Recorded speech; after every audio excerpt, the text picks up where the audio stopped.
बिस्मिल्लाहिर्रहमानिर्रहीम। आज सलामती न्यूज़ के एक ज़बरदस्त प्रोग्राम जिसे नाज़रीन ने बहुत पसंद किया, सारी ज़ुबानें हमारी ज़ुबानें के एपिसोड के हवाले से आज यहाँ मौजूद हैं। और मैं एक बताना चाहूँगा एक ख़ास बात जो आज के इस प्रोग्राम की खूबसूरती है कि आज हम चाह रहे हैं कि सिंधी ज़ुबान जो हमारी बहुत खूबसूरत ज़ुबान है उसमें गुफ्तगू आपसे करें। और मैं ये ज़रूर बताना चाहूँगा कि ना मेरी ज़ुबान मादरी सिंधी है और ना सिंधी पर मुझे कोई कमान हासिल है, और ना ही मेरे जो इंतहाई अहम मुअज़्ज़िज़ मेहमान यहाँ मौजूद हैं इनकी मादरी ज़ुबान सिंधी है, लेकिन उन्होंने इस ख्वाहिश का इज़हार किया कि मुझसे सिंधी में गुफ्तगू की जाए। मैं सिंधी जानता हूँ और ये इनकी सिंधी ज़ुबान से और पाकिस्तान की ज़ुबानों से मोहब्बत का एक सबूत है। मेरे साथ एक नहायत अहम शख्सियत जो कि इस वक्त उभरती दुनिया में एक इंतहाई अहम शोबा emergency and fire safety expert, जिसे आप डिज़ास्टर मैनेजमेंट एक्सपर्ट्स भी कह सकते हैं, जनाब तारिक मोइन साहब हमारे साथ मौजूद हैं। तारिक भाई बहुत शुक्रिया। मैं आपको ये ज़रूर बताना चाहूँगा कि तारिक मोइन साहब जनाब मोइनुद्दीन के फ़र्जंद हैं, और मैं जब कराची यूनिवर्सिटी में हम पढ़ा करते थे तो मुझे अच्छी तरह याद है कि उस ज़माने में इलेक्ट्रॉनिक मीडिया तो नहीं था, लेकिन अखबारात का एक सिलसिला था, बहुत ज़्यादा अखबारात लोग पढ़ते थे लोग। तो मोइनुद्दीन साहब का नाम और बम डिस्पोजेबल स्क्वाड के हवाले से रोज़ ख़बरें ज़ीनत होती थीं। और मुझे ये भी याद है कि वो ज़माना था कि जब बम डिस्पोजेबल स्क्वाड के पास कोई साजो सामान नहीं था, अफराद की कमी थी, लेकिन इसके बावजूद इनके वालिद ने जिस जाँफिशानी से और जिस इखलास के साथ काम किया वो हम सब भी जानते हैं, हमारे बड़े जानते हैं, हमारी तारीख़ इस बात की गवाह है। इसीलिए हुकूमत की तरफ से उन्हें बहुत से एजाज़ात से भी नवाजा किया।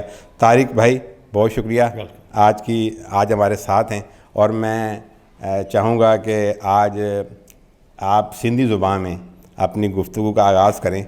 सबसे पहले तो आप अपने मौजू के हवाले से जो कहना चाहते हैं वो कहें कि आम जो सुनने वाला है और जो देखने वाला है वो ये जाने कि ये है क्या, ये टॉपिक क्या है और ये किन किन चीज़ों का अहाता करता है। बिस्मिल्लाहिर्रहमानिर्रहीम। एमरजेंसीज़ एंड फायर सेफ्टी ही जेको आहे मुंहिंजो मौज़ू आहे। ऐं अॼु जी दुनिया में असां ॾिसंदा आहियूं ते हिते हुते हादसात थींदा रहंदा आहिनि। हादसात रोड ते बि थींदा आहिनि ऐं बाहि बि लॻी वेंदी आहे बिल्डिंग्स में। असां इम्पोर्ट करे छॾी आहे तमामु जेकी ॿी शयूं आहिनि लग्ज़ूरियस ॿाहिरिनि ममालिकनि मां। असां एयर कंडीशन ते हिते आणियो आहे, पर सर्किट ब्रेकर जेको आहे असां हुते ई विसरी विया आहियूं वेस्ट में।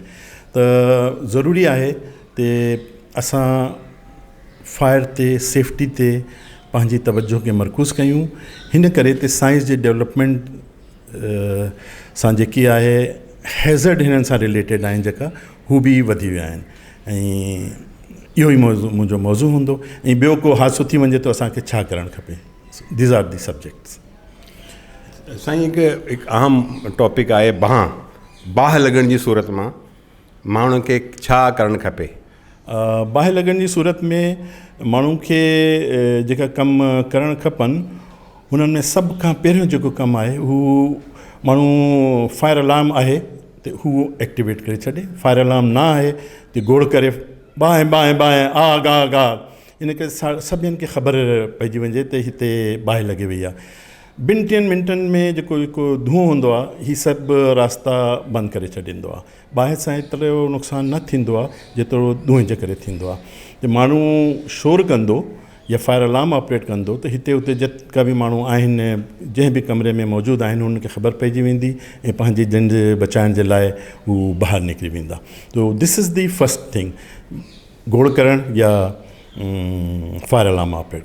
ॿियो जेको कमु आहे इम्पॉर्टेंट, फायर ब्रिगेड खे फ़ोन करे। ऐं असांजो ख़्यालु हूंदो आहे त फायर ब्रिगेड हमेशह लेट ईंदी आहे, पर मुंहिंजो सवाल इहो आहे त छा अव्हांखे फायर ब्रिगेड जो नंबर मालूम आहे, ख़बर आहे त छा नंबर आहे। ऐं फ़र्ज़ु करो ख़बर न आहे त घणी देरि में बि गूगल करे या हिनखे उनखे फ़ोन करे नंबर वठंदो हुनजो। त देरि में हू ईंदा आहिनि, उनमें ॿिया फैक्टर बि हूंदा, पर फस्ट फैक्टर इज़ दैट मूंखे ख़बर न आहे उन्हनि जो नंबर छा आहे। ठीकु आहे, मूंखे ख़बर हुअणु खपे, मुंहिंजे मोबाइल में सेव हुअणु खपे नंबर हुन फायर ब्रिगेड जो जेको मुंहिंजे घर सां क़रीब आहे वेझो आहे ऐं हुन फायर ब्रिगेड जो जेको मुंहिंजी वर्क प्लेस जे क़रीब आहे. असां हुनखे फ़ोन कयूं. This is the first thing. Second thing, third is that we should get out. माना हुतां निकिरी वञूं जिथे बाहि लॻी वई आहे, तुर्त निकिरी वञूं. बाहि वेसारणु एतिरो ज़रूरी अमर न आहे जेतिरो पंहिंजी झंड बचाइण जी ज़रूरत आहे.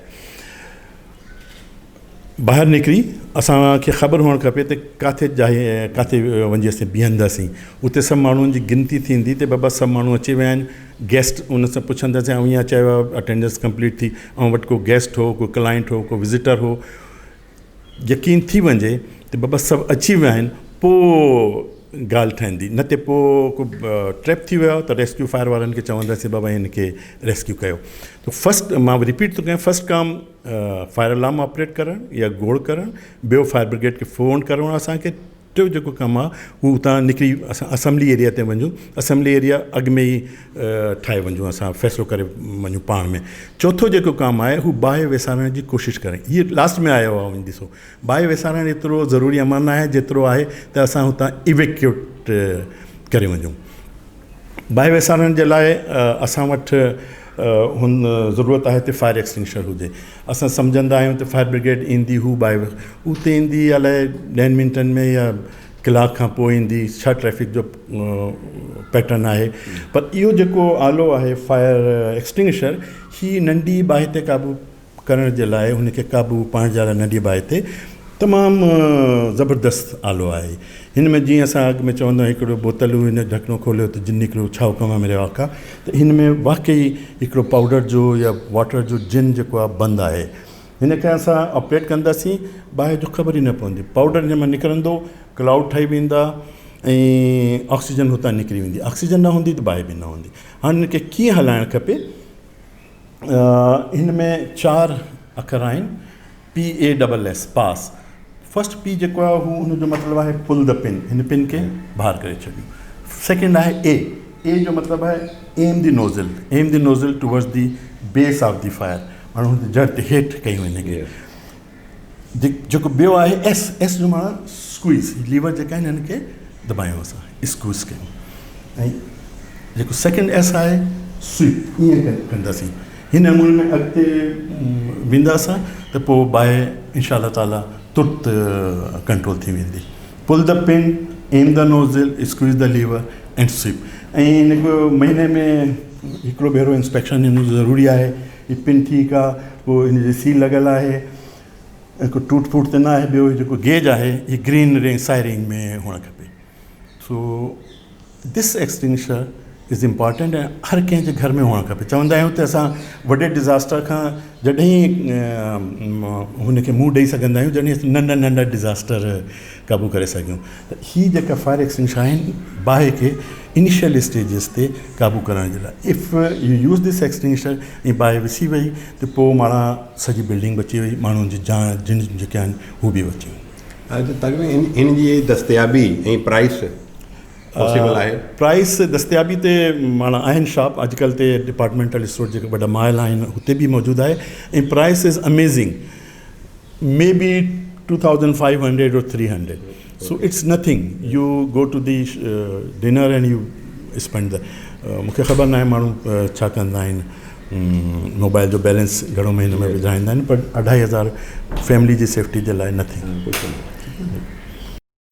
ही जेको असांजो शोबो आहे एमरजेंसी ऐं सेफ्टी, हिन में नौजवाननि जे लाइ, न्यू कमर जे लाइ, एजुकेटेड यंगस्टर जे लाइ छा मौक़े आहिनि मुस्तक़बिल जो. साईं जेको एमरजेंसीज़ या फायर सेफ्टी या HSE हेल्थ सेफ्टी इन्वायरमेंट जो जेको इहो शोबो आहे, हीअ डिसिप्लिन आहे, हिन में amazingly wonderful opportunities are there. माण्हुनि खे हिते अचणु खपे. ही माना इमर्जिंग फील्ड आहे, हिन में माण्हू घटि आहिनि ऐं कोर्सिस जेका आहिनि हिन जा हू बि को एॾा वॾा कोर्सिस न आहिनि. में बि महीने जो कोर्स हुजे या हफ़्ते जो हुजे या 3 महीननि जो हुजे, मुख़्तलिफ़ माण्हू कंदा आहिनि। Fire fighters course, fire prevention course, NEBOSH, IOSH, international certifications मौजूदु आहिनि, न सिर्फ़ु हिते बल्कि मिडिल ईस्ट में ऐं बैरूनी ममालिक में बि हिन शोबे जा माण्हू घटि आहिनि, माण्हुनि जी ज़रूरत आहे। This is a respectable profession where you are working to save the lives and माण्हुनि जी ख़िदमत जो ही मौक़ो आहे। थैंक यू, बहुत शुक्रिया जी।